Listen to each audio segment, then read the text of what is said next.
Bah écoutez, bonsoir tout le monde. Je vous souhaite la bienvenue donc du coup dans cette petite conférence où on va essayer cette fois-ci un petit peu plus de présenter vraiment parce on a parlé de la technologie, de l'hydridion, tout ça.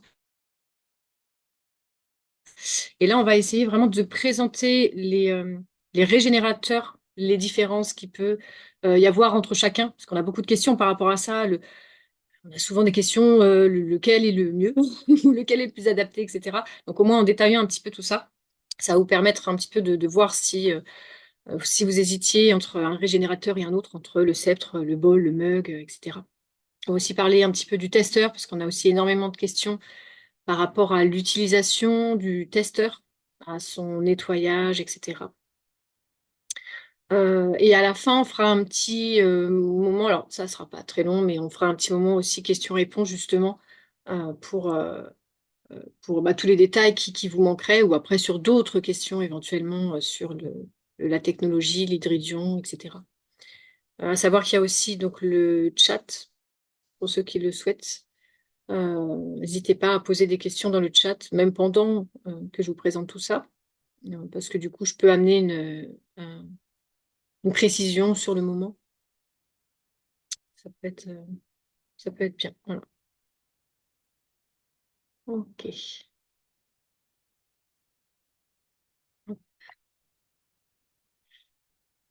Écoutez, je pense qu'on va démarrer. Ouais, c'est bon. Nice, hein. C'est Sophie. Oui. Normalement, j'ai deux personnes qui devraient se connecter, mais qui n'en ont jamais entendu parler. Est-ce que tu penses que ça va les concerner ou pas? Bah, moi, je vais présenter les régénérateurs. Je ne vais pas parler de la technologie ou de l'hydridion spécifiquement, parce qu'on avait déjà fait des conférences là-dessus Ouais. qui peuvent regarder en replay. Tu vois, ils peuvent le regarder par la suite, mais de toute façon, tu vois, tout le monde peut y participer et voir à un moment. Mm. Tu sais, ils peuvent dire, bon, bah voilà, il manque des infos, je reviendrai, parce que cette conférence-là sera aussi en replay. Oui, d'accord, Donc voilà, ils super. pourront aussi regarder celle-là un peu plus tard, il n'y a pas de problème. Ok, merci. Ok. Ok. Donc là, vraiment, pendant la présentation, si vous avez des questions, n'hésitez pas à rester dans le chat, enfin les poser dans le chat, et à la fin, vraiment, on fera les questions-réponses. Ok. Alors, on va démarrer par la présentation on va dire, par le régénérateur qui, on va dire, plaît le plus. Euh, justement, attendez, hop, donc le sceptre. Ok. Donc là, vous allez voir, donc ça, c'est le mien. Donc, je ne sais pas si on va voir un petit peu à l'écran, mais il est légèrement marqué parce que je l'utilise bon, quotidiennement et vraiment plusieurs fois par jour. Alors, le régénérateur, le sceptre, celui-là, c'est vraiment en fait le plus, on va dire, celui qui s'adapte à tout. Il est très très léger. Il y a même beaucoup de personnes qui le reçoivent qui disent bah, j'imaginais pas vraiment que c'était aussi léger. Alors vous avez toutes les descriptions sur chaque fiche produit, hein, sur les sites internet où vous avez commandé, sur les mini-boutiques ou sur le site. Vous avez les poids, les dimensions, etc. Donc le cètre, lui, il est très léger et il va permettre justement de mélanger directement. Donc on va mélanger directement dans un verre, dans un bol, dans un plat, etc. Euh, il va être utilisable donc, par plusieurs personnes, mais il va être aussi utilisable pour, par exemple, si on a fait une soupe ou un potage, on va pouvoir hydridionner directement en fait la globalité. Alors, ça fait à peu près, ça peut hydridionner, normalement c'est environ 1 litre. D'accord? Donc ça veut dire qu'on se dit pour 1 litre, voilà, on peut hydridionner. Alors, ce qui est très réactif, donc tout ce qui va être en fait les jus de fruits et les jus de légumes et donc les soupes, ça réagit très très vite. Donc en général, on peut aller jusqu'à 1,5 litre, voire un peu plus. Si c'est pour de l'eau, le mieux, ça reste quand même 500 millilitres, 1 litre vraiment maximum. Parce que il y a certaines eaux, alors la plupart des eaux réagissent très très bien, hein, comme on l'avait dit. Mais il y a d'autres eaux qui ont un potentiel vital de toute façon à la base qui était très bas. Et donc, ça peut être un petit peu plus long à hydridionner. Donc, pour l'eau, en général, on va rester dans les 500 millilitres. Et après, avec le sceptre, Tout le restant, même les compotes ou toutes ces choses-là, ça peut hydridionner des grandes capacités. Donc celui-là, bah, ce qui est bien, c'est qu'il a sa petite pochette de transport. Et du coup, une fois qu'il est dedans, bah, il est très fin, comme je disais, très léger. Il se met dans une petite pochette, dans un sac à main, etc. Et c'est celui qu'on va emmener le plus facilement, en fait, partout.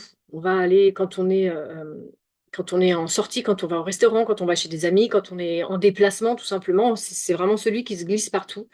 Il passe dans les bagages à main, avions, etc. Parce que c'est pas quelque chose de coupant. C'est pas comme un couteau ou autre. Donc ça souvent nous pose cette question. Dans les avions, quoi, il y a pas de... En bagage à main, il n'y a pas de souci. Et c'est vraiment bah, celui qui s'adapte à tout. On peut chacun soit le prendre dans la famille, on est 4, 5, 6, on peut le prendre et directement hydridionner chacun, en fait, tout au long de la journée, ce dont on a besoin, ou comme je disais, hydridionner des gros plats directement euh, pour, euh, pour la famille au complet. Donc ça, c'est par rapport au sceptre. Je ne voyais pas de message. On va passer au mug. Donc ça va être donc, le mug à hydrogène. Alors, pour le mug, il y a une petite spécificité dans le sens où il y a deux versions. Ok. Donc là, pour le moment, on a l'ancienne version qui est encore chez nous en stock. C'est celui qui est envoyé. C'est une version qui est en fait, bah, je ne sais pas si vous le voyez là, c'est vraiment très très épais. Alors que normalement, c'est censé être. Alors, j'ai pas l'autre version très fine parce que moi, j'avais celui qui était fin normalement.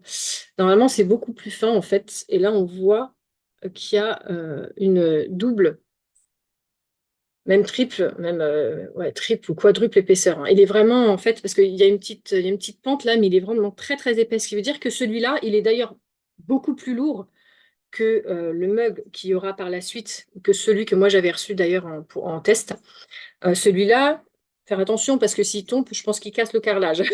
Alors, on le tient facilement, mais il est très lourd et enfin, il est plus lourd et beaucoup plus épais.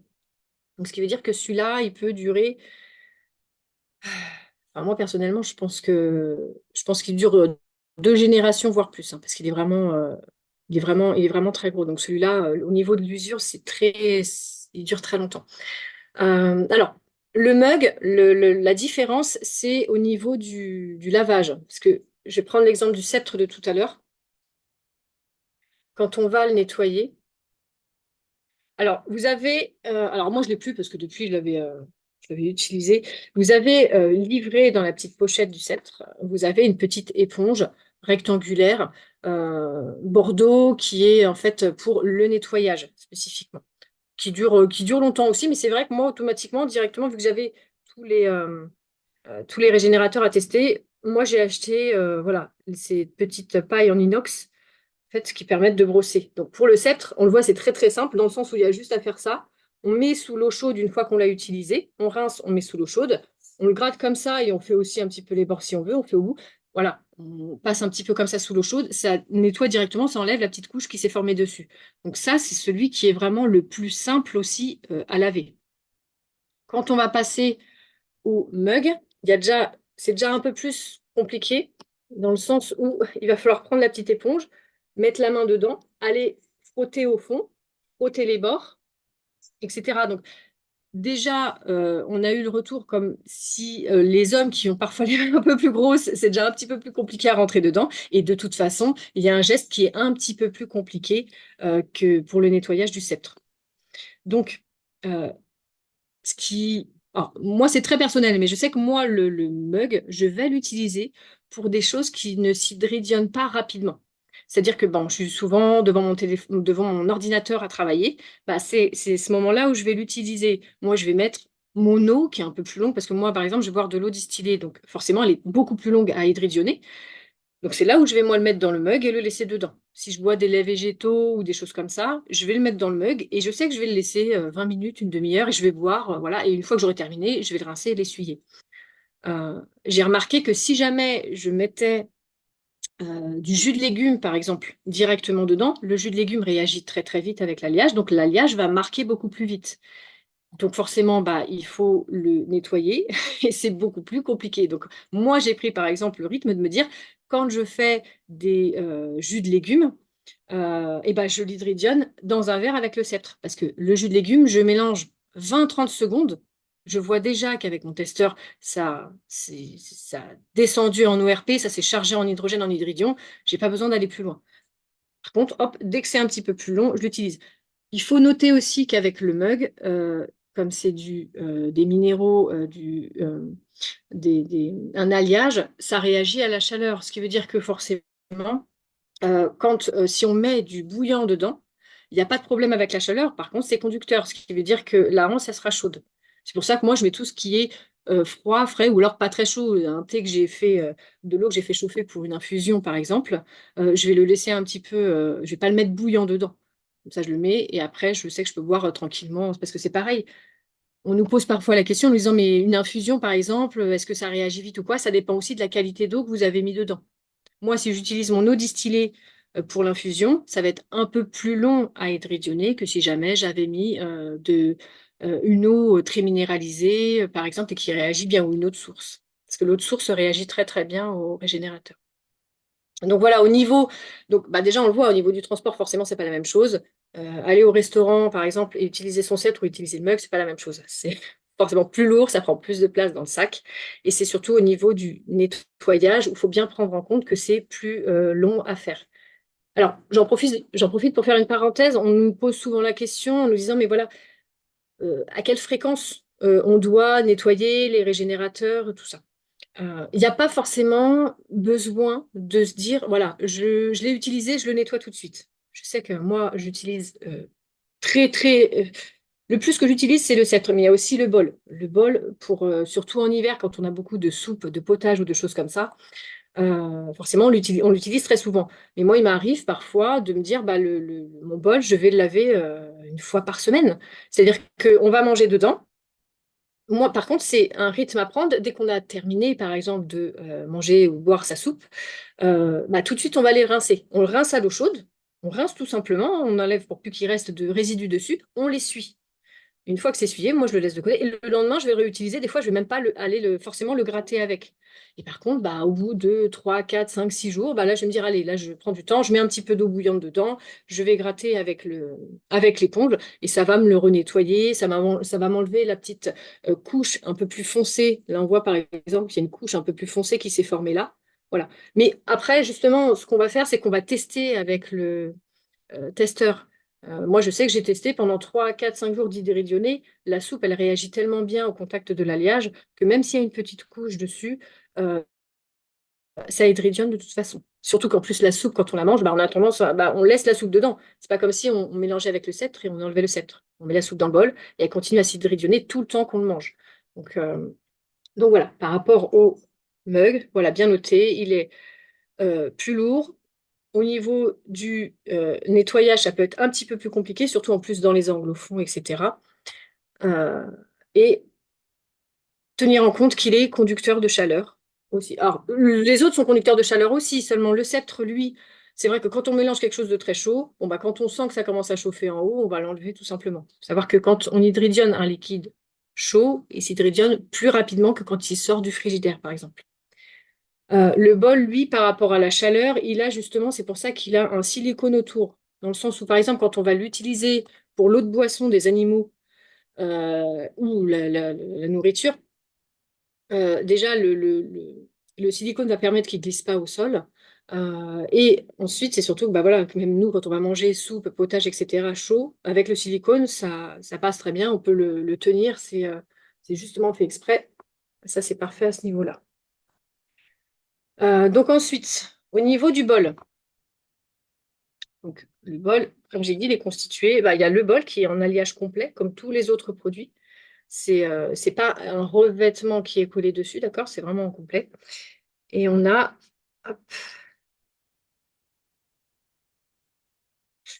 du coup le silicone.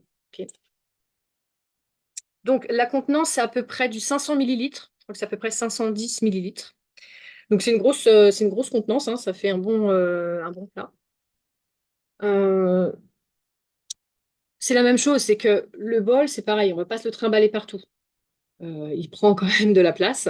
Par contre, au niveau du nettoyage, il va être un petit peu plus simple à nettoyer que le mug, parce que forcément, tout simplement, on y a beaucoup plus accès. Donc moi, ce que je fais, c'est que je laisse le silicone, je le mets de travers, je frotte un petit peu, je frotte comme ça, je le tourne en fait tout le long et je frotte un peu partout. Après, je frotte au fond, au fond. Quand on met de l'eau chaude, ça se nettoie très bien. Il n'y a pas besoin, parce que ça, c'est pareil, on nous le demande souvent. Il n'y a pas besoin de les remettre à neuf quand on les lave. Ça, c'est, le plus important, c'est de gratter un peu pour justement enlever la petite couche qui s'est formée. Mais il n'y a pas besoin de le briquer à fond pour qu'il soit de la même couleur partout, etc. Le but, c'est qu'il y ait plein de petits endroits où ça puisse hydridionner, et c'est tout, hein. Le but, c'est pas de se faire mal au poignet ou au bras en essayant de forcer trop. Donc, pour répondre à Sophie, oui, on peut les nettoyer à l'acide citrique. Donc, c'est très simple. Euh, pour le bol et le mug, par exemple, on va verser de l'eau bouillante, donc en ébullition, on va verser l'eau dedans. On va pas aller jusqu'au bord, hein, mais on va verser quasiment à ras-bord et on va mettre dedans une petite cuillère d'acide citrique. Voilà, on va mettre dedans, on va tourner 30 secondes. Ok, on va tout de suite voir ça mousse beaucoup, etc. Donc, enfin, ça fait des petites bulles, tout ça, bah, ça réagit vite, forcément, c'est de l'acide citrique. Alors, il y a des gens qui n'ont pas d'acide citrique, qui vont se dire, bah, moi, voilà, en dépannage, je vais mettre un jus de citron ou des choses comme ça. On peut aussi le mélanger à de l'eau chaude. Et ça va permettre de laver beaucoup plus facilement. Si jamais, voilà, moi, je sais que, bah, il y a des fois, voilà, j'étais en déplacement ou quoi, j'ai pas nettoyé, en fait, le bol, bah, voilà, quand je rentre, je mets de l'eau chaude, de l'acide citrique, je fais 30 secondes. Il m'est arrivé parfois d'aller jusqu'à un petit peu plus de 30 secondes, aller 45 secondes pour justement aller un peu plus parce que il y avait une couche un peu plus épaisse dessus. Et après, en fait, bah, pareil, on passe les 30 secondes, on vide l'acide citrique, on re-remplit d'eau chaude du robinet et on frotte avec justement la petite éponge et là, ça s'enlève très facilement. Et on revient à des bols justement qui sont, euh, on va dire, presque tout neufs. C'est-à-dire qu'on voit en fait que la couleur est la même partout. Voilà. Donc ça, c'est pour l'entretien. Alors après, donc le bol, oui, je vous l'ai dit, ça fait à peu près 500 millilitres. Euh, Conducteur de chaleur aussi, mais avec le silicone, voilà, ça se tient très très bien. Il est possible dedans de ne pas forcément faire que des soupes ou des potages ou des choses comme ça. On peut aussi, il y a des gens qui l'utilisent pour manger des salades de fruits, par exemple, parce que dès que vous allez couper tous vos fruits dedans, plus petits ils sont coupés, en plus mieux c'est, parce qu'il va y avoir ça va être au contact de l'alliage et ça va réagir. D'ailleurs, on va le voir, moi quand je mange des salades de fruits, par exemple, que je mets dedans, bah, on voit après la forme des fruits qui se sont formés justement sur les bords. Donc c'est que ça a réagi à cet endroit-là. On peut dedans manger pareil, des miams aux fruits, des compotes, comme on disait, des, euh, des, euh, des desserts, des choses comme ça. Enfin voilà, on peut vraiment tout ce qui est liquide et semi-liquide, on le met dedans. Faire toujours attention pour tous les régénérateurs à ne pas laisser en contact plus de 30 secondes avec justement bah, des agrumes. Donc je sais que moi, il y a certains potages où je mets beaucoup de citron dedans. Bah, je vais préférer plutôt que de prendre le bol en alliage et de laisser ma soupe avec du citron pendant une demi-heure, une heure pendant que le temps que je mange, je vais plutôt me prendre un bol standard et je vais mélanger avec mon sceptre. Et je sais que voilà, je mélange 30 secondes, une minute. Après, je vais aller rincer mon sceptre et l'essuyer. Et au moins, je sais que ma soupe, elle est hydridionnée et j'ai pas un alliage qui est au contact tout le temps que je mange. Il y a un point important, c'est le nettoyage et surtout le séchage. Parce qu'il y a des gens qui disaient, bah oui, mais je ne comprends pas, moi, mon bol, il a marqué. Alors, il a marqué au fond, il y a eu des petits traits, comme des petits serpentins qui se forment et qui se creusent. Euh, Parce qu'en fait, il y a des gens bah, qui le lavaient, mais qui le laissaient à sécher, en fait, sans le sécher avec un chiffon. C'est-à-dire qu'ils le laissaient, en fait, tout simplement sur un égouttoir. Mais s'il y a de l'eau, il faut comprendre que l'alliage, s'il y a de l'eau, des gouttes d'eau qui sont dessus, bah, en fait, l'alliage va continuer à travailler là où il est au contact de l'eau. Donc forcément, bah, il va y avoir des petits endroits où ça peut creuser, en fait. Euh, J'en profite pour faire une petite aparté aussi au niveau, alors surtout des bols, parfois aussi un petit peu des mugs, mais les bols surtout, parce que souvent on nous dit, bah oui, mais moi je comprends pas, alors je l'ai reçu, là il est plus blanc, là il est plus gris, là il y a des petites marques et tout. Euh, c'est tout à fait normal. C'est-à-dire que nous, tous, quand on les reçoit de toute façon, ils sont faits manuellement, ils les emballent, après ils mettent dans le silicone. Il y a toujours des petites marques qui va y avoir. Donc il y a des fois, ça peut être des petits endroits qui sont un petit peu plus creusés. Va y avoir des zones un petit peu plus sombres, etc. Ça, c'est vraiment tout à fait normal. Il y a des fois des mugs qui vont être un peu plus brillants, polis, quand on les reçoit, parce qu'après, à l'utilisation, de toute façon, ils deviennent tous pareils. Mais voilà, il y en a qui vont être un petit peu plus polis, un petit peu plus brillants, d'autres un petit peu plus, je sais pas si on voit la différence en fait entre les deux. On voit qu'il y en a un qui brille, ça fait presque miroir, alors que l'autre, il est un peu plus, un peu moins brillant, tout simplement. Donc voilà, il peut y avoir des petites marques, des petits serpentins, des petits creux, des petits trous, etc. Ils sont tous comme ça. Ça servira à rien parce qu'il y en a qui nous disent une fois, ils ont peur en fait que on leur envoie un bol qui a déjà été utilisé. Donc non, je confirme, ils sont tous comme ça. Le renvoyer pour qu'on en renvoie un autre, ça servirait pas à grand-chose parce qu'ils sont tous comme ça en fait, hein. Après, de toute façon, il y a une garantie de 5 ans sur l'utilisation, le fonctionnement, etc. À savoir que si jamais, alors c'est encore jamais arrivé, mais si vous n'hésitez pas à nous contacter, si jamais vous voyez vraiment quelque chose, une marque, quelque chose qui ferait que l'utilisation devient problématique ou quelque chose qui, voilà, qui ne va pas, n'hésitez pas à contacter votre ambassadeur ou autre. Voilà, nous on peut voir un petit peu s'il y a vraiment quelque chose qui va pas dedans. Alors là, je les ai pas avec moi, mais on va quand même en parler. On a le coffret cosmétique. Alors là, le coffret cosmétique, il est actuellement en promotion sur tous les sites. C'était donc le petit coffret noir, hein, avec, donc il y avait plusieurs petits endroits où on pouvait en fait poser nos crèmes cosmétiques, etc. ou quoi. Pourquoi il est en promotion? Parce qu'en fait, il va y avoir un nouveau modèle qu'ils sont en train de réaliser. Donc c'est pour ça que celui-là, ils ont fait un bon prix dessus pour justement pouvoir le liquider. Ceux qui voulaient éventuellement, mais qui n'avaient pas les finances ou quoi, ça peut être le moment de le commander pour l'utiliser. À savoir qu'il est possible de toute façon d'utiliser le sceptre pour mélanger vos cosmétiques. Moi, c'est ce que je fais avec mes crèmes, par exemple, avant de les utiliser. Il y a des gens aussi qui produisent leurs propres produits cosmétiques, qui achètent le bol pour cette utilisation aussi. Donc, il est possible. Ah, par contre, c'est toujours des cosmétiques à base aqueuse. C'est-à-dire que ça, forcément, l'alliage, lui, réagit avec l'eau qui est présente dans nos aliments ou dans nos cosmétiques. Donc, il faut bien comprendre que ça fonctionne avec tous les cosmétiques à base d'eau. Donc, plus il est liquide, plus il y a d'eau, forcément, plus il réagit vite. Et c'est un peu plus long pour les cosmétiques qui sont plus pâteux, où il y a un peu moins d'eau. Euh, à savoir que ça ne marchera pas pour les cosmétiques qui sont à base d'huile. Ça ne réagit pas. Euh, voilà. Donc pour le coffret cosmétique, en fait, c'est des petites. Vous avez des quatre petits, quatre petits endroits où vous pouvez poser vos crèmes ou voilà vos produits. Ça peut. Alors, c'est utilisable pour donc, tout ce qui est à base d'eau. On est d'accord? Donc ça peut être shampoing, savon, crème. Enfin, voilà, il y a vraiment plein de choses. Il faut pas que ce soit un produit sec, hein, on est d'accord. Euh, à savoir qu'il y a certains produits, encore une fois, qu'il faut éviter il faut éviter que ce soit trop long.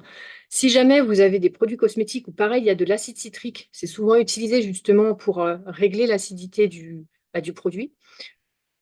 Vous faites attention, pareil, à ne pas le laisser plus de 30 secondes. D'accord? Le coffret cosmétique, lui, il a sa petite pochette de transport. Donc, c'est pareil, c'est ce qui est bien pour l'emporter un peu partout. Par contre, attention, à l'intérieur, il y a un petit couteau de nettoyage. C'est-à-dire que quand vous recevez le coffret, vous avez voilà, le petit coffret, la petite pochette et un petit couteau de nettoyage. Ça, il faut faire attention, ça ne passe pas forcément dans les bagages à main en avion. Parce qu'il y a plusieurs personnes qui nous ont contactés en nous disant, voilà, moi j'ai voulu prendre l'avion, je l'avais mis dans mon sac mon bagage à main.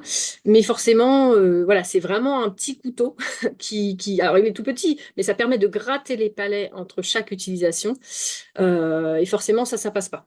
Donc, pensez bien, si jamais vous prenez l'avion avec, de le mettre dans vos bagages qui vont en soute et pas dans le bagage à main. Parce que sinon, ils vont vous le faire à jeter tout simplement. Donc voilà, à l'utilisation, en fait, c'est le coffret cosmétique. On met ces petits produits dedans, on va casser ses occupations, on prend sa douche, autre, peu importe, et après, tac, on utilise le produit, on va rincer le coffret, on va mettre un petit coup d'eau dedans, on va essuyer et on va le ranger. Il y a un petit miroir à l'intérieur. Mais c'est vrai que là, le modèle qu'ils sont en train de refaire, lui, il va être beaucoup plus. Alors, je crois qu'il y aura peut-être un ou deux compartiments et il y aura beaucoup moins en fait de petites parties à nettoyer. Il sera plus facile à laver. Donc, c'est pour ça qu'ils ont changé un petit peu ce modèle-là. C'est pour ça que celui actuellement qui est vendu, ils ont réduit le prix. Au-delà du coffret cosmétique, on a la petite bille. Alors, c'est pareil, je ne l'ai pas là, mais c'est une toute petite bille cosmétique. Ça, alors, c'est vraiment réservé, encore une fois, pour les produits cosmétiques. On ne peut pas les mettre dans de l'eau ou dans quelque chose à boire, parce qu'en fait, c'est plein de petits résidus d'alliage. Plutôt que de les jeter, justement, ils les compressent, ils les forment en petites boules, en toutes petites billes, pour pouvoir justement les utiliser. Alors, ce qu'on va faire, ça, c'est ces petites billes, on va pouvoir les mettre directement dans les bouteilles. Bouteilles de shampoing, bouteilles d'après-shampoing, de crème, etc. Et ce qu'on fait, c'est que ça hydrogène en fait un petit peu tout le temps dedans. Et avant l'utilisation, on va remuer son shampoing ou autre, son flacon, et là, on va pouvoir utiliser donc du coup le produit. Ce qui peut être bien, c'est de se dire une fois par semaine, une fois toutes les 2 semaines, j'enlève ma petite bille, je la frotte un petit peu ou je la plonge dans l'acide citrique et je refrotte un petit peu justement avec le petit grattoir, et après je la remets dans mon flacon pendant 1, 2 semaines, etc. Là, toujours faire très attention par contre, c'est de regarder les compositions, parce que si vous mettez la petite bille dans un flacon de shampoing ou autre, ou de gel douche, où il y a dedans de l'acide citrique, de l'acide lactique ou des choses comme ça, bah forcément la bille, elle va se dissoudre très rapidement. Donc, elle peut se dissoudre en quelques jours, hein. Donc, c'est vrai qu'il faut que les produits soient le plus naturel possible, qu'il y ait le moins de choses pas naturelles dedans, et qu'il n'y ait pas d'acide citrique, acide lactique, etc. De toute façon, encore une fois, sur le site internet, dans la fiche produit, c'est-à-dire que quand vous cliquez sur la bille, on a fait un petit encadré où on a détaillé un petit peu tout ce qu'il faut faire attention à ce qu'il n'y ait pas dans la composition du produit cosmétique. Voilà, donc on a vu le sceptre, on a vu le bol, on a vu le mug, on a vu billet coffret. Donc on a aussi alors, c'est pas des régénérateurs à proprement parler, mais ils sont aussi sur le site, donc on va quand même en parler. C'est en fait les shampoings et savons. Donc on a les shampoings qui font shampoing et savon, et on a les savons qui ne font pas shampoing. Eux ne font que savon pour la peau, visage, corps. Il y a trois versions. Il y a cette version blanc et bleu, c'est pour les femmes, version femme. On a le doré qui est la version enfant. Et on a alors le noir, j'en ai plus ici, noir et blanc, qui est la version pour hommes. Alors, ce qui diffère, de toute façon, sur le site internet, encore une fois, dans la fiche produit, vous avez les détails, toute la composition pour chacun des savons, des versions des savons, et pour chacun des shampoings. Voilà, si vous voulez voir un petit peu la composition, si jamais vous avez des intolérances ou quoi, c'est intéressant à voir. À savoir que tout convient, c'est-à-dire que moi, j'ai autant utilisé les savons pour hommes, pour bébés, pour enfants ou pour femmes, que voilà. Après, c'est surtout les odeurs euh, qui vont être différentes. Et au niveau des shampoings, c'est les produits aussi qui sont dedans. Bah forcément, ça va plus s'adapter à des cheveux hommes ou cheveux femmes.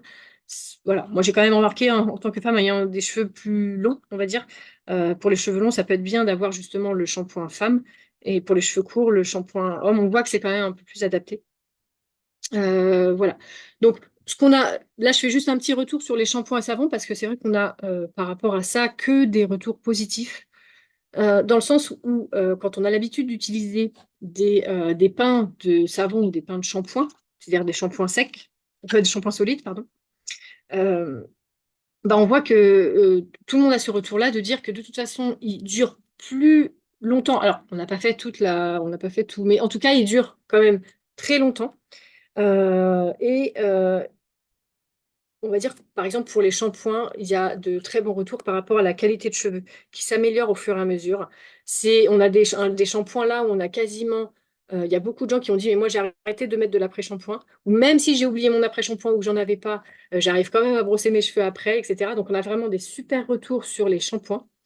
Et les savons, c'est pareil. On a énormément de retours par rapport à la qualité de la peau, par rapport à la clarté du visage, etc. C'est vraiment c'est que des super retours et sur toutes les versions. À savoir que vous commandez, alors c'est important aussi, sur le site internet, parce qu'il y a beaucoup de gens qui ne le voient pas. C'est-à-dire que quand on va sur le site et qu'on commande, bah, il y a marqué, par exemple, euh, pour le savon, il y a marqué 3 savons enfants. En fait, c'est vraiment à chacun d'aller choisir ce qu'il veut. C'est-à-dire qu'on peut choisir la composition des 3, parce que c'est un pack de 3. Donc on peut se dire, bah, moi je veux un shampoing enfant et un shampoing et 2 shampoings femmes. Ou alors un shampoing homme, un shampoing femme, un shampoing enfant. Voilà. Vous pouvez choisir dans votre panier directement. Et comme ça évite bah, de recevoir que des shampoings enfants ou autres. Vous pouvez vraiment choisir ce que vous mettez dans votre panier.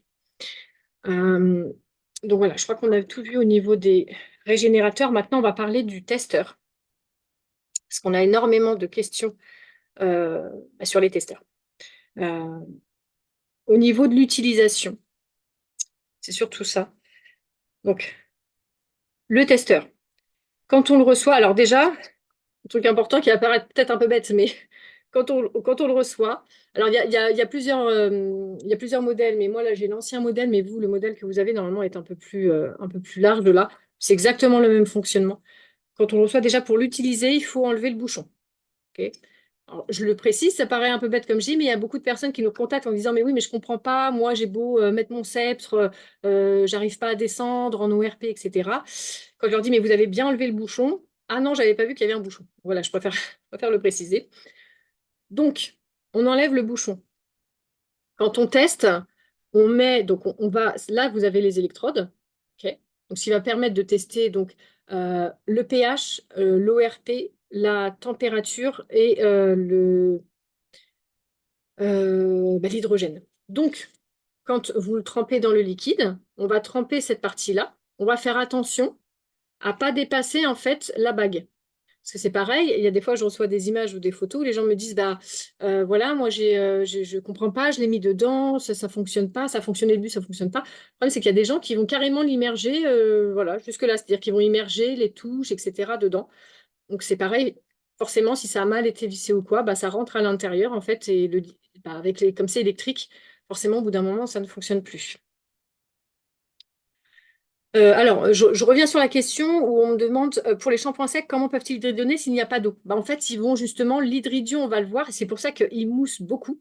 L'hydridion va s'activer au contact de l'eau. C'est-à-dire que dedans, le nanohydrure qui est dedans, dès qu'on va, on a les cheveux mouillés, on va voir d'ailleurs pour le savon, c'est assez, c'est, ça se voit bien dès en fait, on a juste, même avec des cheveux longs, on a juste à passer 1, 2, 3 fois et il y a énormément de mousse. Même moi, je me nettoie le visage avec, etc.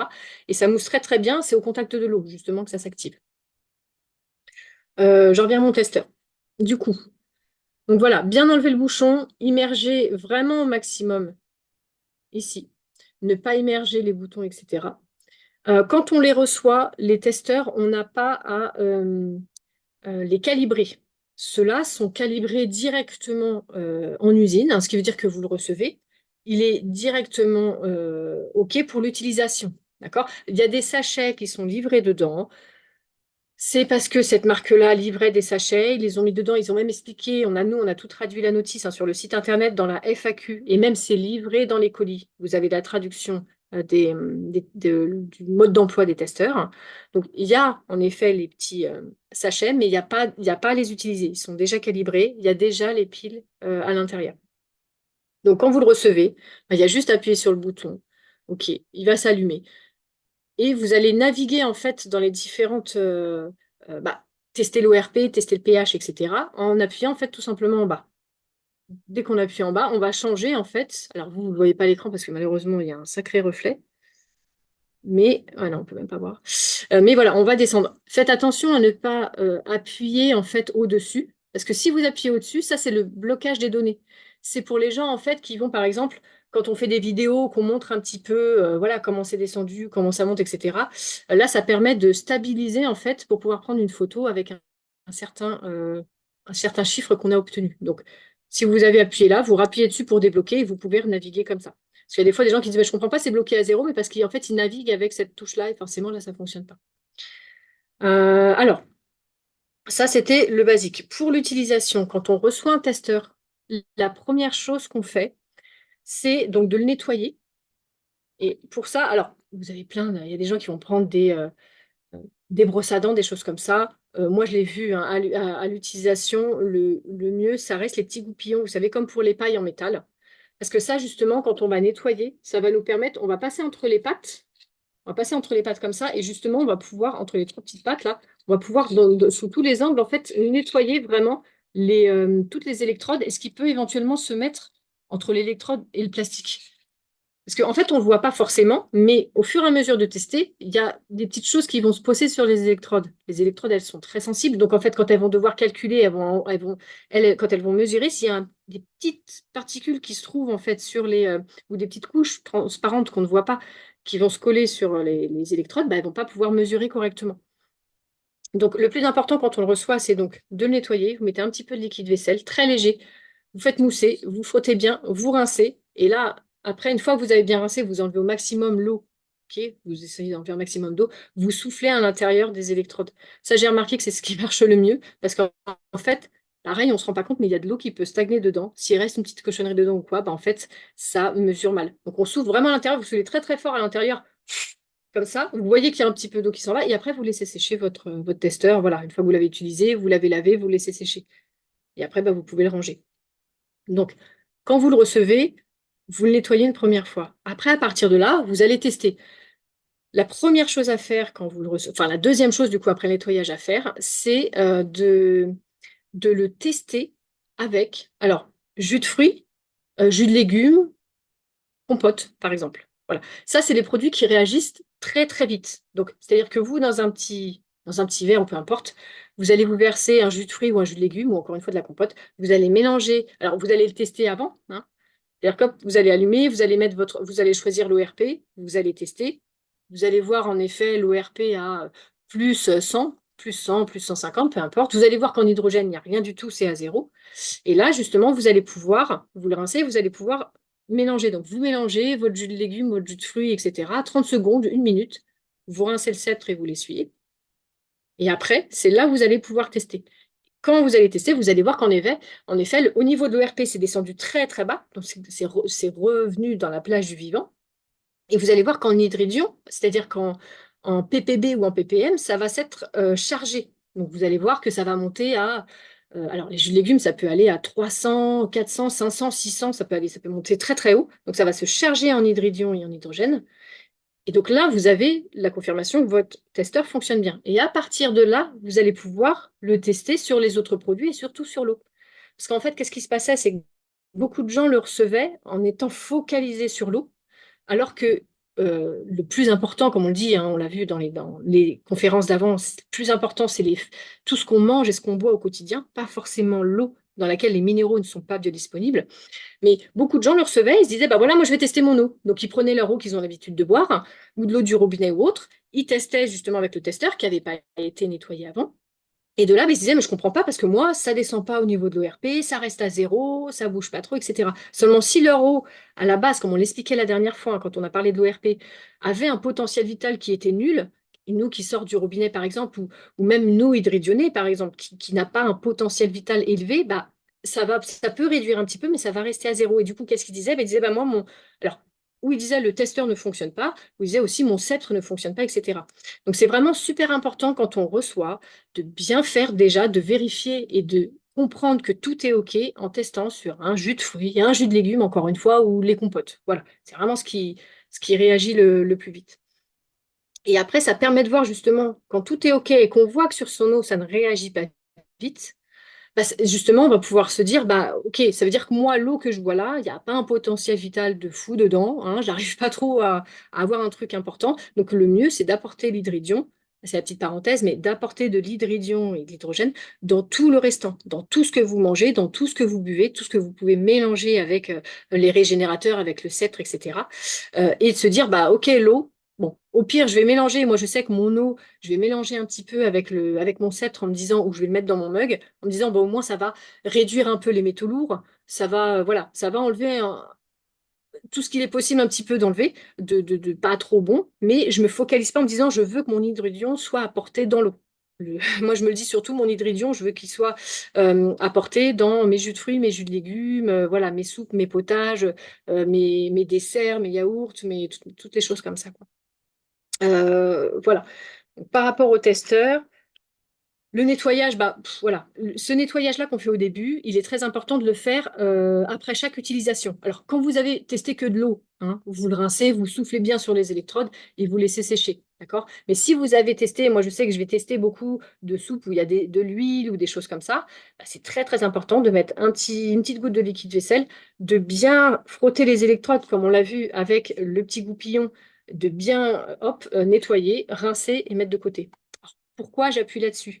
Parce qu'il y a beaucoup de gens qui nous ont contactés en disant, voilà, moi, mon testeur, il ne fonctionne pas. Alors, je leur disais, est-ce que vous l'avez bien lavé? Est-ce que vous avez bien frotté, etc. Oui, oui, moi, j'ai fait tout ça, etc. Donc, il y a beaucoup de personnes qui me l'ont renvoyé. Je dis, bah, écoute, je vais tester. Donc, pour chaque testeur, voilà, j'ai bien fait l'essai. Je testais, je le recevais tel quel, je le testais. En effet, je voyais que ça ne descendait pas en ORP. Voilà, que ça bloquait, que ça ne se chargeait pas en hydridion. Pourtant, j'utilisais mes régénérateurs à moi, hein, mon sceptre à moi. Donc en fait, qu'est-ce que je faisais après? Je prenais mon petit goupillon, je le nettoyais, et de là, je retestais le même produit. Et là, en effet, je voyais que ça descendait très très bas en ORP, que ça se chargeait en hydridion correctement. Donc, c'est vraiment le testeur, c'est-à-dire que tout le monde était, les gens étaient persuadés que ça ne fonctionnait pas. Moi, une fois que je l'avais bien lavé avec le liquide vaisselle et le petit goupillon, tout de suite, tous, à 100%, ont toujours fonctionné. Donc voilà, c'est pour ça que j'appuie sur le fait, il y a encore des gens qui me contactent aujourd'hui en me disant oui, mon testeur ne fonctionne pas. Dès qu'on les lave bien, c'est toujours OK. Donc ça, c'est vraiment un point important pour éviter en plus, parce que nous, on va imaginez, au début, on faisait ça, en fait, on récupérait les testeurs, on en renvoyait d'autres aux gens et se passait le même problème. C'est pour ça qu'on a vite compris qu'en fait, c'était le problème du nettoyage qui bloquait un petit peu les gens par rapport à l'utilisation. Voilà. Alors, je reprends la question. Quand vous dites bébé à la naissance, c'est possible de l'utiliser. Oui, il est tout à fait possible d'utiliser les savons et shampoings euh, pour les bébés, pour les enfants, pour les femmes enceintes, etc. Il n'y a aucun souci. C'est comme tout. Attention, il y a des composants. Donc, mais c'est comme pour tous les cosmétiques, hein, que ce soit ceux-là ou d'autres. Quand vous testez des cosmétiques pour la première fois, vous le faites toujours sur une petite partie, vous voyez un petit peu comment ça se passe. Et pour les bébés, c'est pareil. Je suppose que quand vous achetez des produits cosmétiques, que ce soit ces savons-là ou d'autres, vous les testez toujours un petit peu. Même s'ils sont hypoallergéniques, il y a des enfants ou des gens qui peuvent être allergiques, donc on teste toujours et après, c'est OK. Mais oui, il n'y a aucun souci pour à la naissance ou les femmes enceintes ou autres. Et c'est pareil pour les shampoings. Enfin, ça, c'est les shampoings et les savons, mais c'est pareil pour l'utilisation des régénérateurs, pour la boire de l'hydridion ou autre, il n'y a pas de problème. Enfants, femmes enceintes, bébés, animaux, voilà, il n'y a aucun souci avec l'hydridion. Euh, alors, Catherine, je vais peut-être revenir très rapidement dessus, mais ça, on a d'autres conférences où on a bien expliqué ça. Alors, PPB, qu'est-ce que PPB, PPM et ORP? Alors, PPB et PPM, c'est particules par billion et particules par million. C'est les deux unités, c'est la même chose, hein. Enfin, c'est pas la même chose, mais il y a juste trois chiffres de différence avec la virgule. Mais PPB et PPM, c'est ce qui permet de mesurer la contenance en hydrogène et hydridion de vos produits. Donc, quand vous allez tester avec le testeur, quand vous allez le mettre dans votre produit qui n'est pas hydridionné, vous allez voir qu'il y a zéro PPB ou PPM.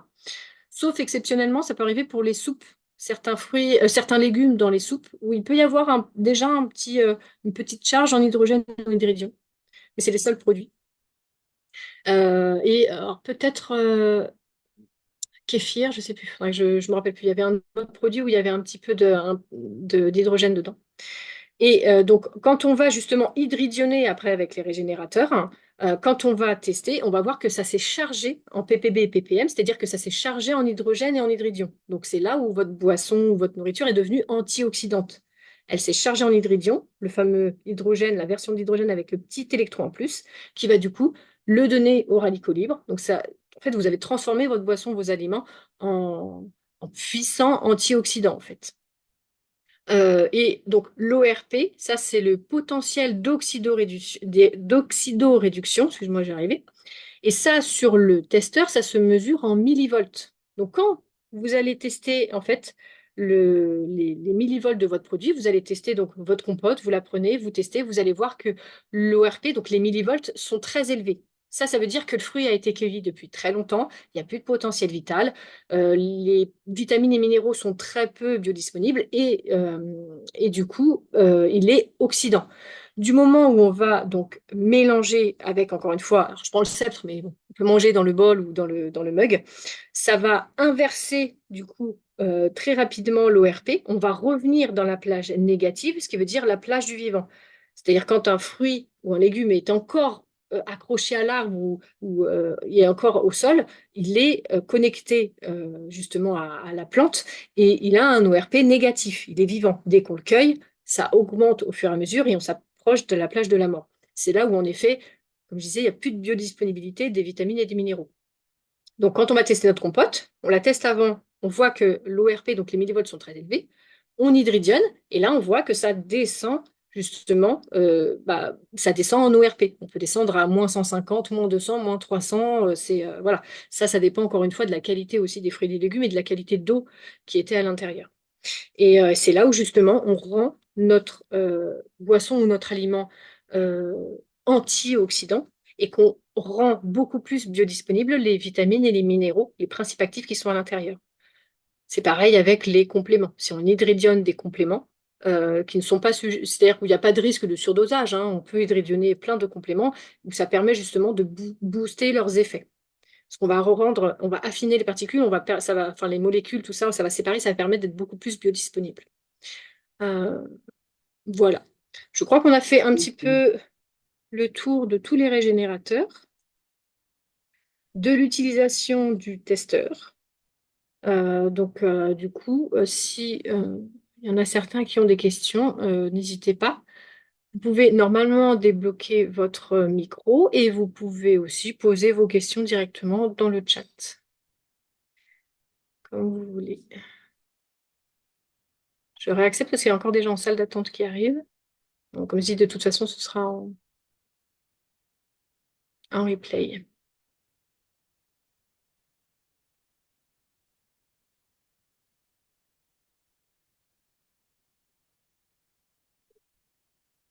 Du coup, est-ce que vous avez des questions? Alors après, si vous avez des questions sur les régénérateurs, si vous avez d'autres questions après sur l'hydridio ou autre, on peut aussi en parler. Après, si vous n'avez pas de questions, peut-être que j'ai très bien expliqué. Et du coup, on peut aussi couper là, il n'y a pas de problème. Merci Alice. Oui, coucou, bonsoir. Oui, coucou.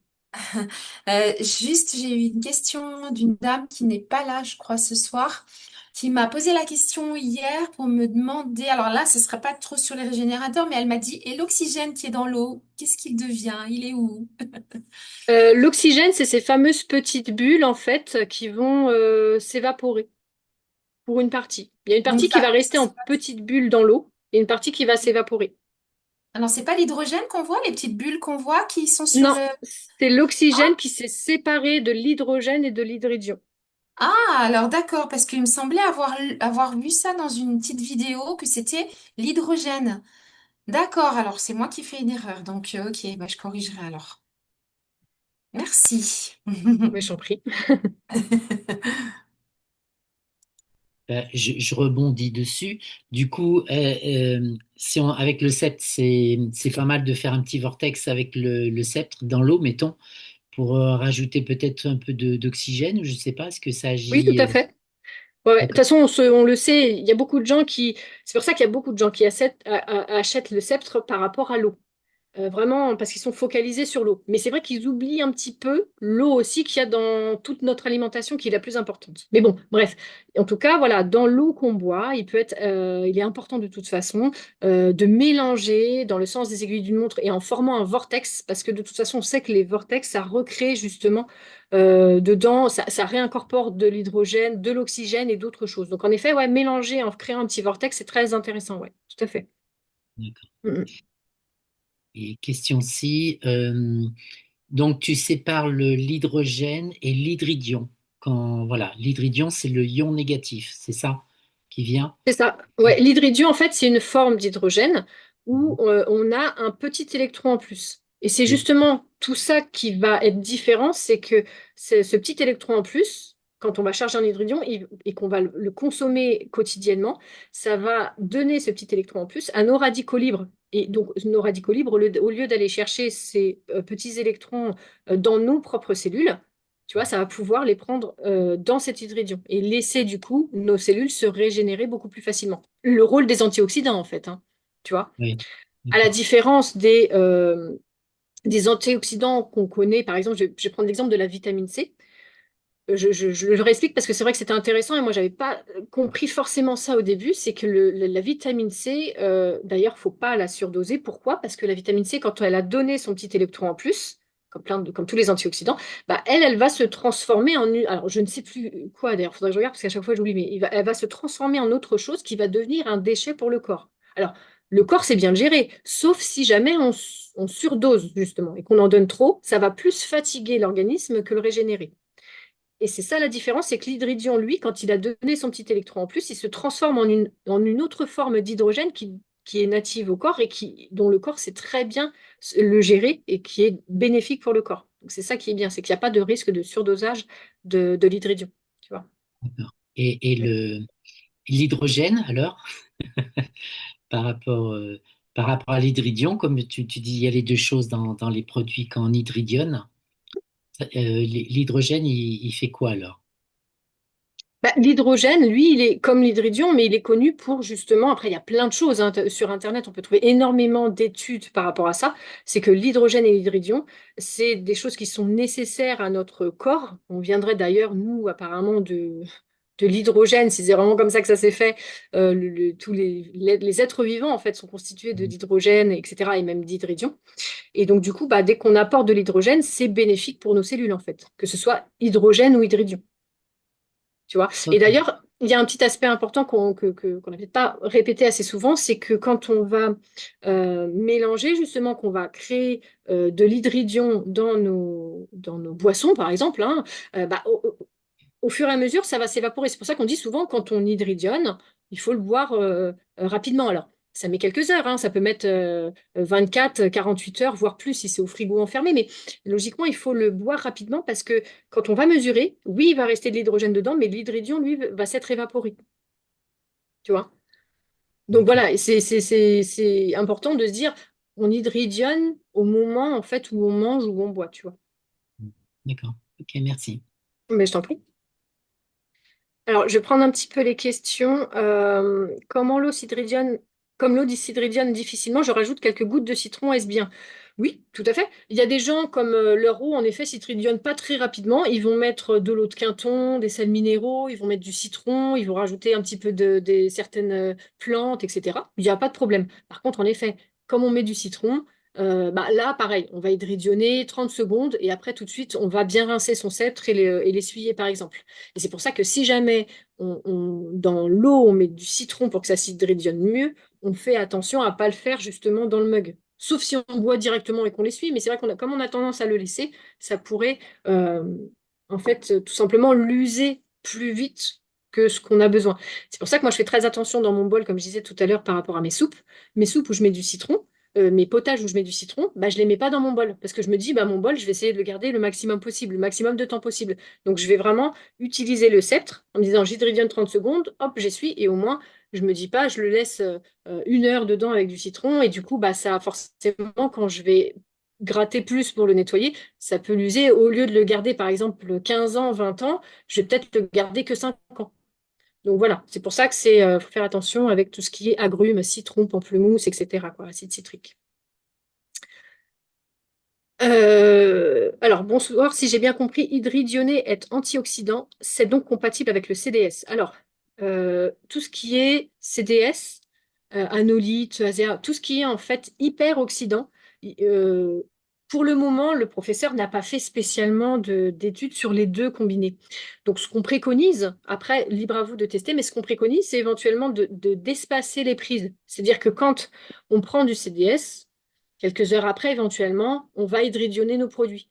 Parce que c'est deux choses différentes. tout ce qui est CDS, anolyte, tout ça, ça va être hyper oxydant. D'ailleurs, on peut le voir, hein, ceux qui ont le testeur peuvent tester s'ils ont chez eux CDS, anolyte, etc. Ils vont voir que l'ORP, qui normalement, nous, quand c'est antioxydant, est très négatif, là, il va être ultra positif. Il va être dans les 1000, 1050, des choses comme ça.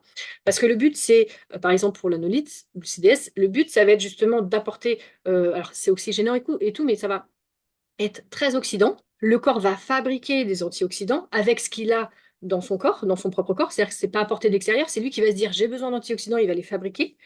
Et donc, comme le CDS, l'anolyte et tout disparaît très très vite après dans le sang, et ben, le corps va se retrouver avec plein d'antioxydants qui va pouvoir justement lutter contre les radicaux libres. D'accord? Alors que lui, l'hydridion va faire l'inverse. Il va donner au corps des antioxydants, ce qui va permettre de ne pas le fatiguer et de réduire les radicaux libres. Voilà, tout en, comme je disais, ne le fatiguant pas trop. Donc, le mieux, normalement, ce qu'on préconise pour le moment, quand on ne sait pas, c'est vraiment plus d'espacer. De se dire, voilà, si là j'ai pris ça, 2 heures après, je peux hydridionner, ou alors mon CD, voilà, mon anolyte, etc. Voilà, on écarte tout simplement les prises. Euh, je pense que c'est peut-être le mieux pour le moment, mais encore une fois, libre à chacun de tester un petit peu et de voir les effets. Mais si c'est pour prendre du CDS et se dire je le prends en même temps que l'hydridion, mais ça s'annule éventuellement les effets, ça serait un peu bateau. Voilà. Donc, n'hésitez pas si vous avez des questions.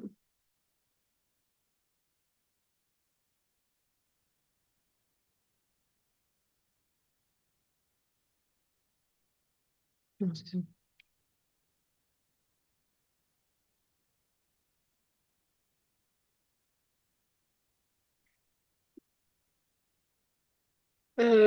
Alors, avec l'anesthésie, alors la consommation d'hydridion, la seule chose éventuellement avec laquelle il faut faire attention, comme pour tout, c'est quand on prend des médicaments anti-rejet. Euh, Quand on prend des médicaments anti-rejet, il faut faire attention, comme pour tout, à ne pas prendre des choses qui vont booster le système immunitaire éventuellement. Voilà, donc il y a vraiment l'hydridion, il n'y a aucun problème avec quoi que ce soit, il n'y a pas de problème même avec les couronnes, les choses qu'on a dans le corps, alors, je trouve plus le mot, mais vous savez, quand voilà, on se met Les une. prothèses. Ouais, voilà, merci. Merci.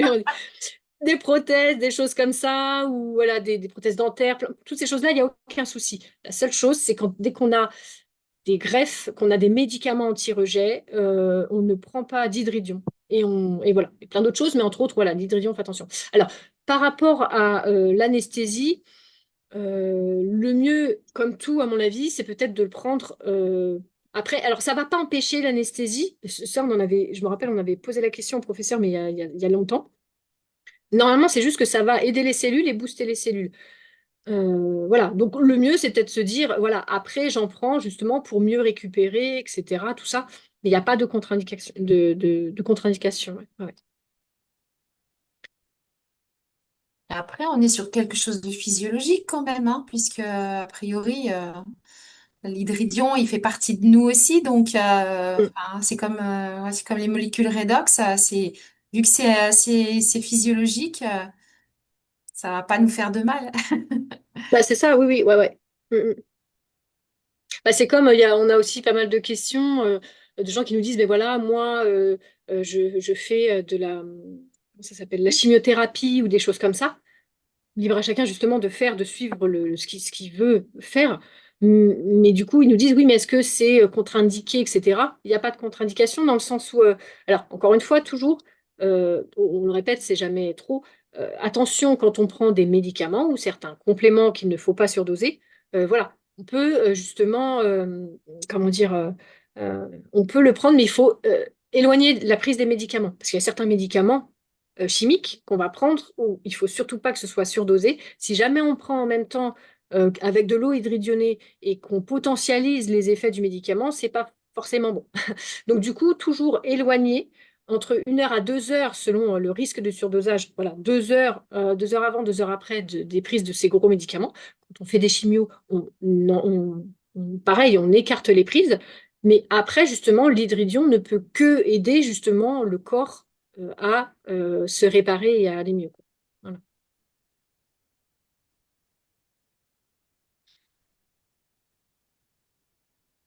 Alors, je regarde s'il y a des questions. Impression. Ouf, non, c'est bon. Mince.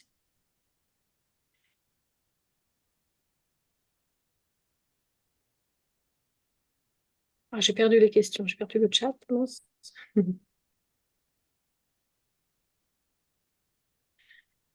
Pour expliquer le processus et les produits que...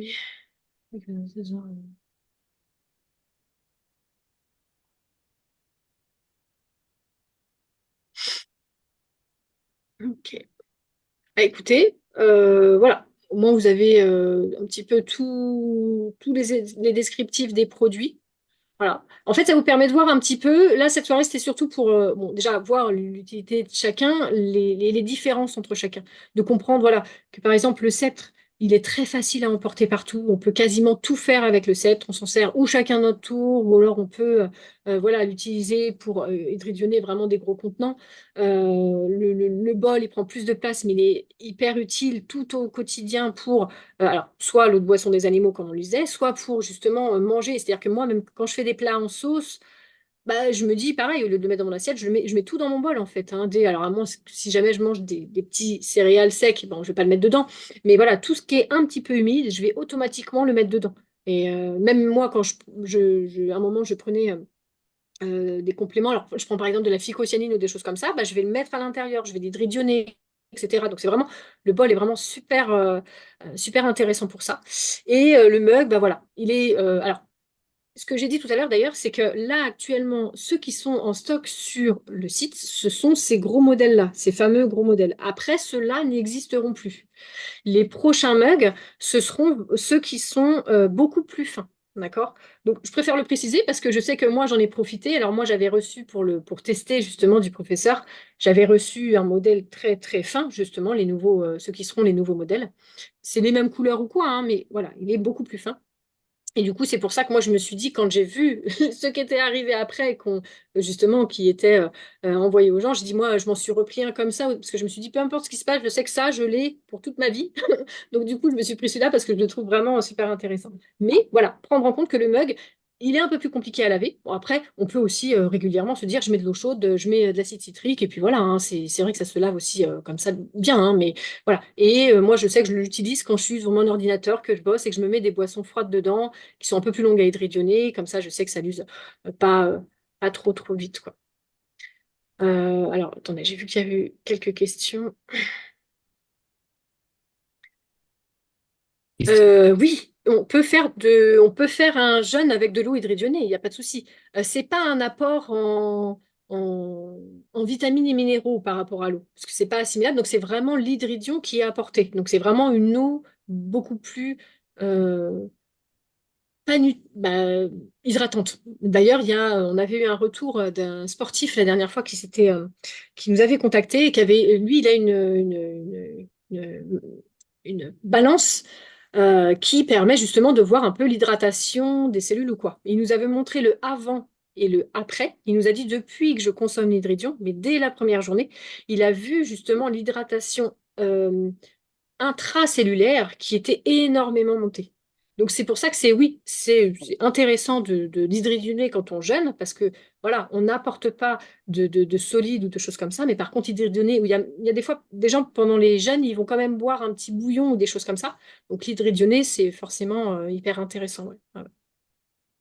On a justement un témoignage là, mais je pense que c'est Claudia, elle va nous le faire là, certainement très rapidement. Je pense pas qu'elle est là ce soir, mais justement, elle m'a laissé un message il y a 2 jours pour me dire elle s'est fait tester justement Mhm, au niveau de ses cellules de son hydratation intracellulaire. mhm. Alors, elle disait, c'est fou parce que je bois pas beaucoup. Je suis pas quelqu'un qui boit énormément, mais elle m'a dit que, en fait, sa thérapeute lui a dit que elle était super, elle était au top au niveau hydratation cellulaire. Donc, Ouais, elle est ouais. super contente parce que justement, voilà, elle hydridionne tout. Donc, Bah ouais, mais c'est vrai que moi je l'ai remarqué, moi j'ai beaucoup de gens autour de moi. qui me disent, enfin beaucoup non, mais j'ai quelques personnes autour de moi qui me disent, mais moi, j'aime pas boire. J'aime pas boire, j'ai pas envie de boire, je ressens pas l'envie, etc. Bon, ils ont une peau extrêmement sèche et tout. Et c'est vrai que il y a une des personnes où je lui ai dit, mais écoute, teste quand même d'hydridionner, etc. Et forcément, et c'est ça, c'est que on a vu la peau changer au fil des mois, parce qu'il y a quand même eu plusieurs mois hein, de consommation de choses hydridionnées, et on a vu la différence au niveau de la peau. Tu vois. Donc même en ne buvant pas beaucoup, le peu qu'elle pouvait hydridionner, ou au moins après dans les jus, les soupes, etc. Parce qu'on n'a pas l'impression de boire en fait quand on mange, mais la meilleure eau qu'on boit, c'est celle qu'on a justement dans nos plats en fait, dans nos soupes, nos jus, etc. Vous Et, avez- euh, et c'est ça, c'est que ça a permis de booster l'hydratation. Ouais, tout à fait. Ouais. Ouais, ouais, ouais, là, elle était vraiment surprise. En plus, ça fait pas si longtemps que ça, quoi, hein, dans l'espace de 2, 3 mois, tu vois. Ah ouais. C'est rapide, quoi. Ouais, ouais, ouais. Mais de toute façon, tu sais, moi les régénérateurs, ça fait maintenant à peu près euh, 1 an et demi. Ouais, c'est ça, 1 an et demi que je les utilise. C'est au bout à peu près de 6 mois où je me suis rendu compte qu'il y avait vraiment un changement. Et forcément au niveau de l'hydratation, au niveau de ma peau, au niveau de mes cheveux et de ma peau, au niveau après bon bah du sommeil, etc. Voilà, tout ce qu'on dit à chaque fois. Mais moi je pense que c'est aussi grâce à l'hydratation des cellules justement. Ouais, ouais, ouais. Tu vois? Nous, ouais, ouais, nous, on le sent déjà. Bon, après, c'est vrai qu'on faisait déjà beaucoup de choses avant, donc Mm, ça va plus vite, mais du coup, ouais, moi, je le sens au niveau de l'énergie, la vitalité. mm. Waouh, c'est vraiment intéressant, hein. Ah ouais. Moi, je l'ai vu aussi au moment justement fin d'année, les fameuses fêtes de fin d'année où on finit tous par être fatigués, à courir partout, etc. Et je vois tout le monde, hein, tout le monde, moi, de ma famille, qui est extrêmement fatigué, qui n'en peut plus, etc. Et je me dis, mais moi, je suis bien. Tu sais, à chaque fois, je leur dis, mais non, mais je comprends pas, moi, je suis bien, pourtant, on se couche tard, etc. Et je me dis, non, je sais, tu vois. Donc, c'est pas un clin d'œil, tu vas dire, ah, tu sais, l'hydridion, c'est peut-être intéressant. Ah ouais. Eh oui. Alors, je vois, est-ce que c'est compatible avec les maladies auto-immunes? Écoute, nous, par rapport au professeur, comme je disais, la seule contre-indication qu'on a eue, c'est par rapport, voilà, quand on a des greffes. Les maladies auto-immunes, de toute façon, faut tester, mais apporter de l'hydridion ou de l'hydrogène, Si, logiquement, tu peux que nourrir tes cellules, complètement. Ouais, voir un complètement petit peu par comment ça rapport. se passe. Hein. Ouais, Oui, ouais, oui, ouais. bien sûr. Parce que souvent, on a beaucoup, beaucoup de maladies où on se rend compte qu'on sait pas ce qu'aussi, ce qu'on met dans notre corps n'est pas forcément adapté ou hyper nutritif. Des fois, on a l'impression de manger énormément, mais si on mange des fruits et des légumes qui sont morts sans aucun potentiel vital, bah forcément, c'est compliqué, quoi. Ouais. Maladie auto-immune, c'est le système immunitaire qui est en sur-régime. Donc, il Ça, faut le ouais, rééquilibrer, hein. Donc, le rééquilibrer, c'est ouais. tout. Mm. Alors, pour le sceptre, si l'on utilise pour une crème dessert, on rince directement sous l'eau ou on enlève la crème qui reste un peu avant et avec quoi? Ah bah, de toute façon, peu importe les régénérateurs qu'on utilise, alors je vais prendre l'exemple du sceptre, bah, je vais le prendre, je vais l'utiliser pour une soupe bien huileuse ou une crème dessert ou quoi. Je vais le mettre sous l'eau chaude, je vais rincer, je vais enlever le maximum, et après je vais prendre le petit grattoir, je vais faire quelques allers-retours et c'est bon, il est nettoyé, hein. Après je sèche et je le mets de côté pour la prochaine utilisation. Ouais, ouais. L'hydridion est-il plus efficace que les gourdes qui produisent de l'hydrogène? Alors, c'est très différent, d'accord? Ça, on l'avait expliqué là dans la dernière conférence. C'est vrai qu'on en parle à chaque fois parce qu'il y a beaucoup de comparatifs. Alors, les fameuses petites gourdes à hydrogène, il faut savoir que ça, c'est le professeur Khatchatrian hein, qui en est à l'origine. Il avait déposé les brevets, seulement il a enfin, il a compris, malheureusement, qu'en Chine, les brevets n'existent pas. Donc, en fait, ces brevets, il se les a fait prendre et puis quelques années. Alors, ça, c'était il y a 10 15 ans. Hein, et après, en fait, bah, il a vite vu, quelques années après, que voilà, toutes ces gourdes à hydrogène, enfin, son modèle de gourde à hydrogène était vendu un peu partout. C'est pour ça qu'après, il s'est orienté vers les régénérateurs, beaucoup plus vers l'hydridion que l'hydrogène, et vers des produits qui n'étaient pas électriques. Alors la différence, c'est que dans ces gourdes électriques, alors déjà c'est électrique, ce qui veut dire que si vous n'avez pas d'électricité, vous ne l'utilisez pas, ça peut éventuellement tomber en panne au bout d'un moment.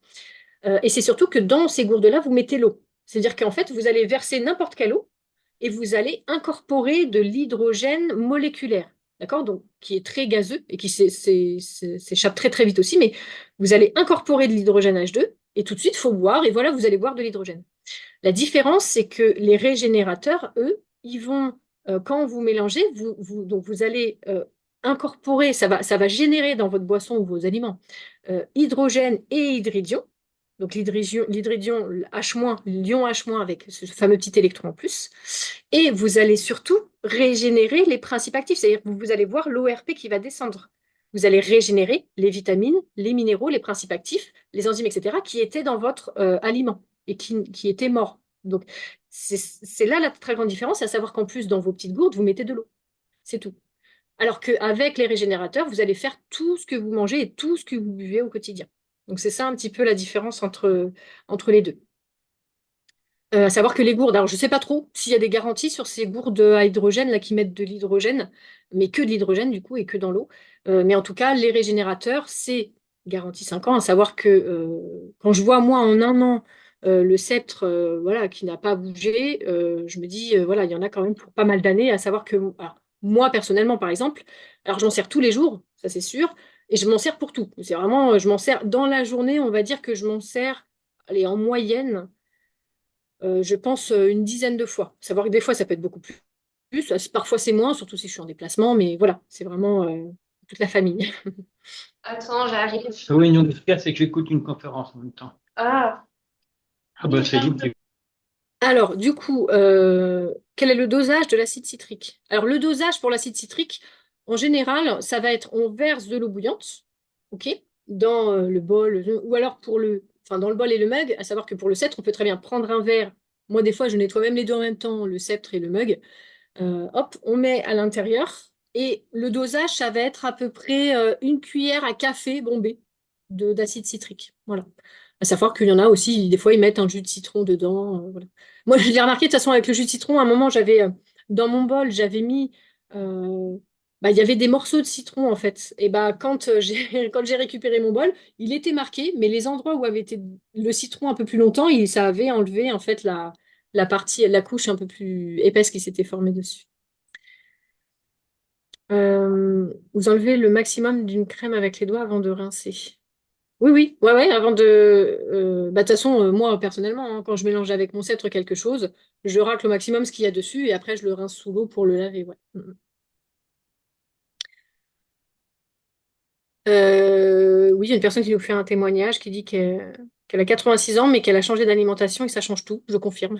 Quand on fait attention à ce qu'on mange et à ce qu'on boit, et qu'on reprend l'activité, le carré de la santé, on peut très vite aller très bien. Donc, en effet, je ne peux que confirmer.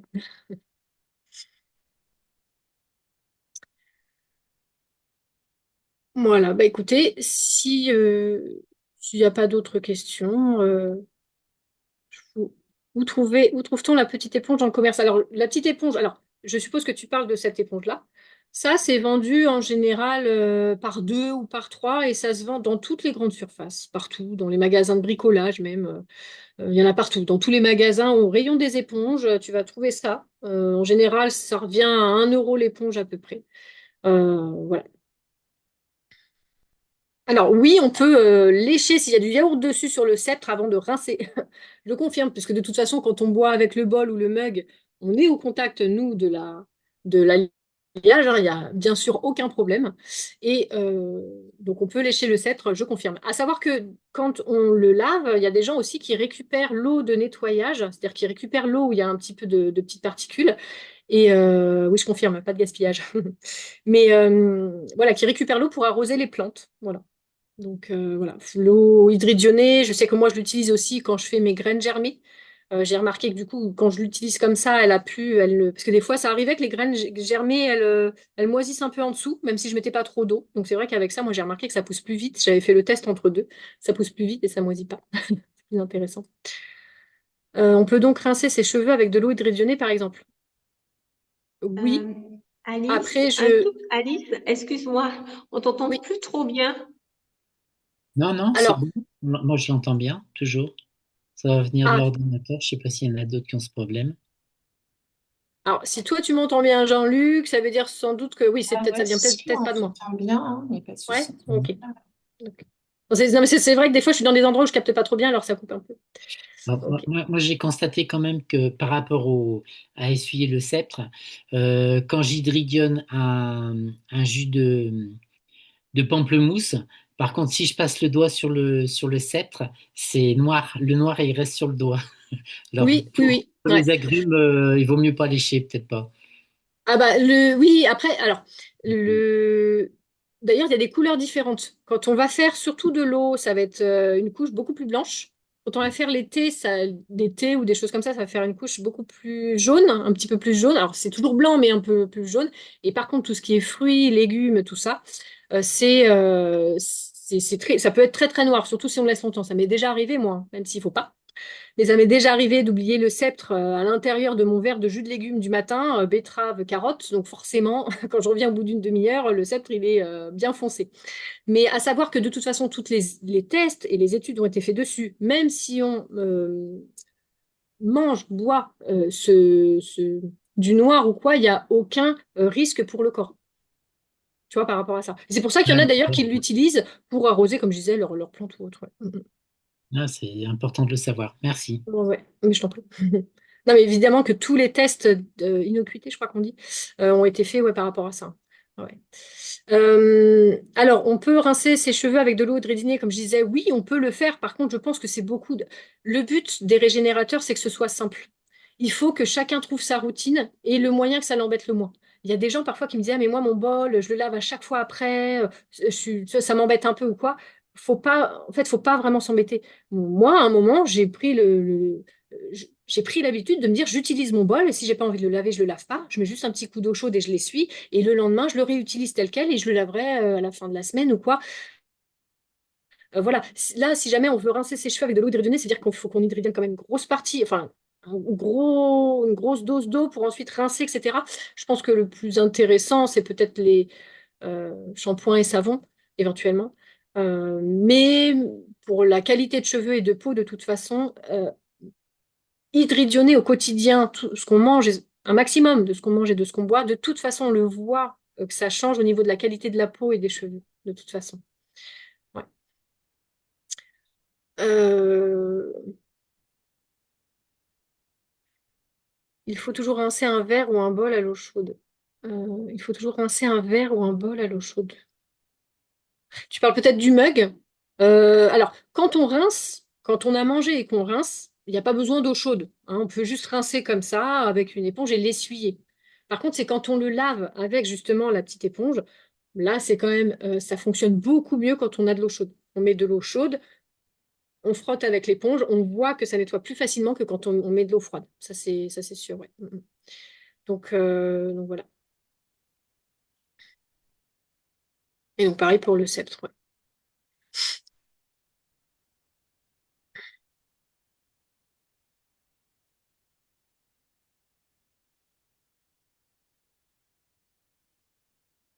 Bon, bah écoutez, s'il n'y a pas d'autres questions. Le sceptre, alors le sceptre est garanti, tous les régénérateurs sont garantis 5 ans, ouais. Bon, à part la bille, bien évidemment. À part la bille, parce que la bille, ça dépend si on a tendance à l'utiliser avec des produits qui sont pas trop naturels. C'est plutôt un nombre d'utilisations pour la bille, on donne environ, voilà. À toujours faire attention par contre où on la met, parce que si jamais vous prenez la bille et que vous la mettez dans un produit où il y a de l'acide citrique, en une semaine, elle peut très bien être complètement désagrégée. Mais tous les autres régénérateurs sont garantis 5 ans, oui. Ouais, ouais. Appareil cosmétique aussi, ouais. Mais ça peut durer plus longtemps, oui, je confirme. Parce que de toute façon, comme je vous dis, moi, les mugs là, qui sont actuellement envoyés, ceux-là, je pense qu'il y en a pour 1 à 2 générations, hein, tellement ils sont.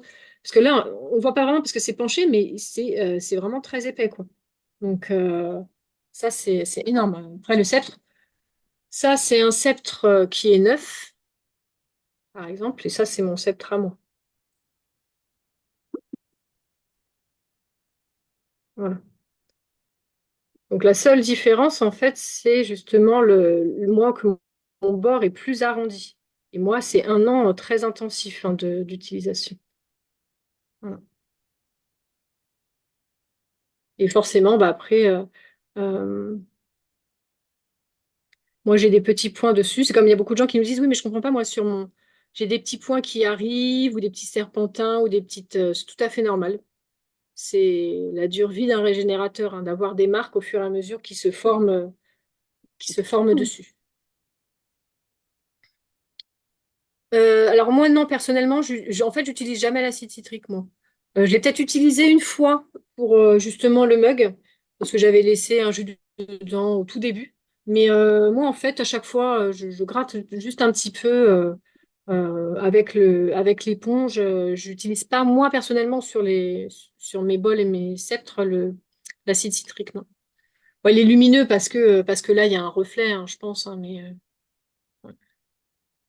Non, mais il suffit de bien le frotter avec un scotch-brite et il revient Ouais. lumineux naturellement, hein.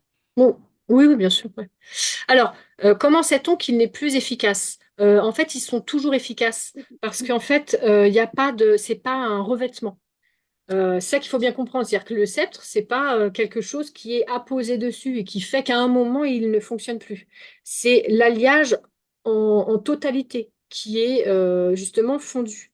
Donc, ce qui veut dire que là, même si à un moment, alors je sais pas comment, je me casse le sceptre en deux, parce qu'ils sont très résistants, on est d'accord, hein, mais si je cassais le sceptre en deux, on verrait qu'à l'intérieur c'est plein et on pourrait utiliser les deux parties. Voilà, il n'y a pas de. Le bol, c'est pareil. Le bol, c'est complètement. C'est du plein, en fait. C'est pas quelque chose qui est posé dessus. Donc, ce qui veut dire qu'il sera toujours efficace. Il n'y a pas de. Voilà. C'est c'est pas un revêtement qui s'en va. Voilà, tout simplement. Donc, c'est pour ça que la garantie de 5 ans, je pense qu'ils ont voulu quand même mettre une garantie. Mais de toute façon, on sait que ça sera toujours efficace, quoi. Mm, mm.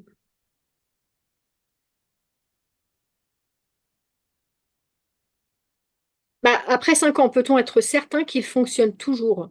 Donc, il faut toujours mieux avoir un testeur. Alors, le testeur, il est intéressant quand on reçoit justement pour la première fois les régénérateurs, ça permet un petit peu de voir ce qu'on a l'habitude de boire et de manger au quotidien. Ça permet justement de tester et de se dire, bah tiens, moi, ah, bah, ma soupe, elle était à tant d'ORP. Ah, mon eau que je bois habituellement, elle est comme ça. Mes jus de légumes, ceci. Et de voir aussi, au tout début, ça nous permet de mesurer un petit peu les temps nécessaires pour chacun. Bon, moi, franchement, au fur et à mesure, on n'utilise plus le testeur, sauf quand on mange des nouveaux produits. Mais moi, je sais très bien maintenant combien mon jus de légumes il met de temps à hydrogener, mon lait végétal, mes soupes, voilà, je sais exactement combien de temps ça met à hydrogener, donc je l'utilise quasiment plus. Donc voilà. Après 5 ans, peut-on être certain qu'il fonctionne toujours? Bah oui, tu peux tester. De toute façon, tu verras qu'avec, si tu as un testeur, tu verras qu'au bout de 5 ans, 6 ans, 7 ans, il fonctionne de la même manière. Parce que comme tu disais, c'est vraiment du plein. Donc, ce qui veut dire que le seul moment où tu pourras plus l'utiliser, c'est quand tu auras tellement usé ton testeur, ton sceptre, que tu n'auras plus de matière, en fait. Donc, tu vois, au bout peut-être de 10 ans, de 15 ans, tu vas arriver à avoir un tout petit morceau. Et encore, même le morceau, tu peux l'utiliser en le laissant dedans. Mais tu vois, quand tu n'arrives plus à l'utiliser, c'est là où tu peux plus. Mais en soi, au bout de 5 ans, si tu as utilisé, je sais pas, et s'il est devenu un peu plus fin, bah, il sera toujours aussi efficace, en fait. Ça ne changera pas. Mm, mm.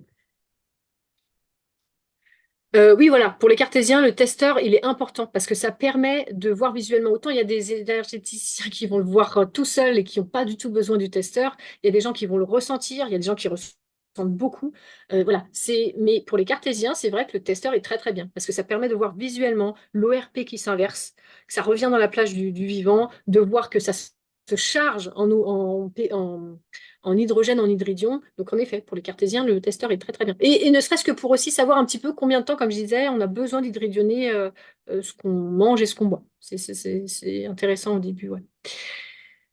Merci beaucoup pour toutes ces informations. Peut-on avoir accès à vos autres vidéos? Comment avoir le lien et le replay de ce soir? Alors, je ne sais pas si vous êtes venu par un ambassadeur, si vous êtes sur les groupes Telegram, etc. Voilà, ce qu'il faut, c'est contacter la personne qui vous a donné le lien. En fait, là où vous avez trouvé ce lien, ou la personne qui vous l'a envoyé, vous la recontactez et elle peut vous envoyer les replays, tout ça, vous donner les liens des groupes. Voilà. Parce que j'ai vu qu'il y avait quelques ambassadeurs présents ce soir. Ouais.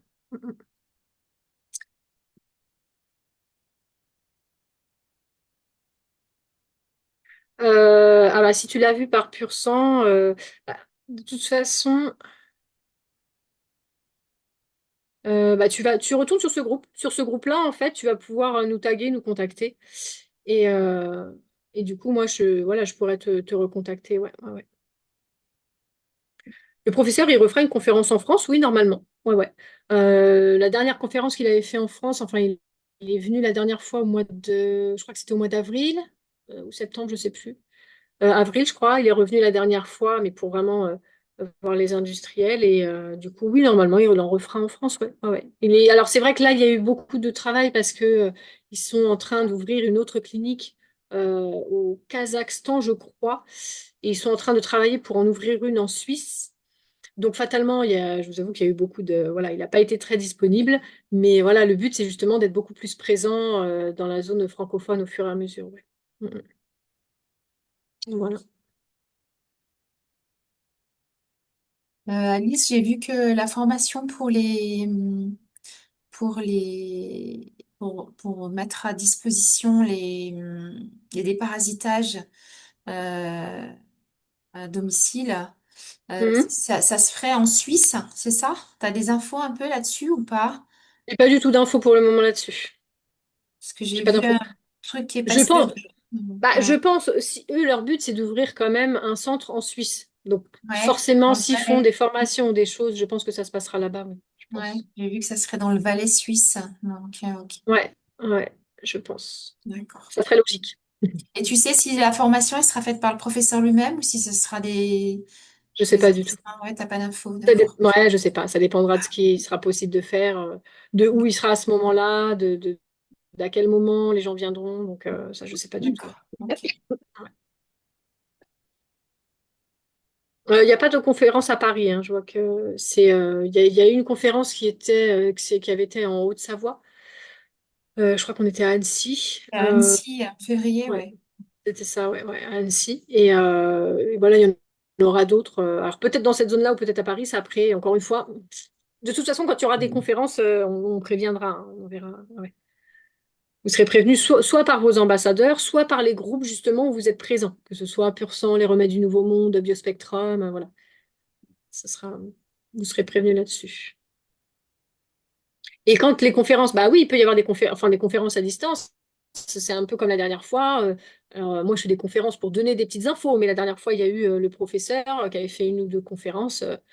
C'est pareil, on prévient quand on fait les conférences sur tous les petits groupes là où vous avez vu passer l'information, en fait, ouais.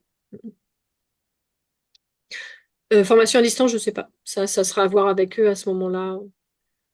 Ouais, ça, je sais pas.